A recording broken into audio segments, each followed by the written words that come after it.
જે રીતના એ પંચમહાલ કે જ્યાં તમામ નામોની જાહેરાત ભારતીય જનતા પાર્ટીએ કરી દીધી છે, હવે કેવા પ્રકારની ત્યાં સમીકરણો રચાઈ શકે છે ને હવે ભારતીય જનતા પાર્ટી ત્યાં કેવા પ્રકારની મજબૂતાઈથી ચૂંટણી લડી શકે? પંચમહાલ જિલ્લાની વાત કરીએ તો હાલ જ પંચમહાલ જિલ્લામાં ભારતીય જનતા પાર્ટી દ્વારા ઉમેદવારોની જે લિસ્ટ છે એ જાહેર કરવામાં આવ્યું છે, જેને લઈને વાત કરવામાં આવે તો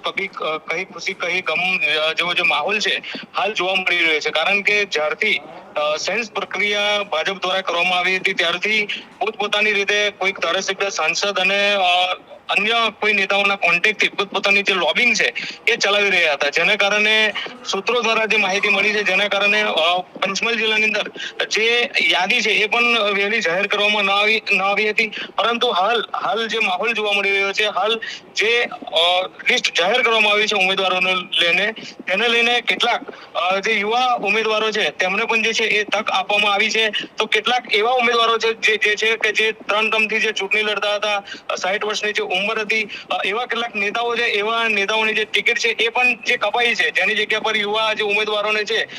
એમને પણ જે છે એ તક આપવામાં આવી રહી છે. હાલ તો જે ભારતીય જનતા પાર્ટીનું જે જાહેર કરવામાં આવે છે ઉમેદવારોનું લિસ્ટ, તેને લઈને સૌ જે શુભકામનાઓ પાઠવી રહ્યા છે. ભાવિન જે રીતના એ શેરા હોય, કાલોલ હોય, ફતેપુરા હોય, આ તમામ એવી બેઠકો છે કે જ્યાં ભારતીય જનતા પાર્ટીની સીધી નજર છે, કેવા પ્રકારનો જંગ રહેવાનો છે, સાથે જે કોંગ્રેસ અને આમ આદમી પાર્ટી ત્યાં ઉમેદવારો જાહેર કરી દીધા છે, ત્યારે ભારતીય જનતા પાર્ટીના પણ આજે ઉમેદવારો જાહેર થયા છે, કેવા મુદ્દાઓના આધારે ચૂંટણી લડાઈ શકે છે? પંચમહાલ જિલ્લાની અંદર પણ જે ત્રિપાંખીય જંગ જે ખેલાવાનો છે, જેમાં ભાજપ, કોંગ્રેસ અને કેટલાક વિસ્તારોની અંદર આમ આદમી પાર્ટી દ્વારા પણ જે છે ઉમેદવારો જાહેર કરવામાં આવી રહ્યા છે. ત્યારે વાત કરવામાં આવે તો ઘણા જે વિકાસના કામો છે તે નથી રહ્યા, તેને લઈને જે સૂત્રો દ્વારા માહિતી મળી છે તેમાં કોંગ્રેસ જે છે એ મતદારો પાસે જે એવા જે વિકાસના જે કામો છે જે નથી થયા, જે અમે કરીશું એવા જે મુદ્દાઓ લઈને પણ જે છે એ કોંગ્રેસ છે, આમ આદમી પાર્ટી છે એ લોકો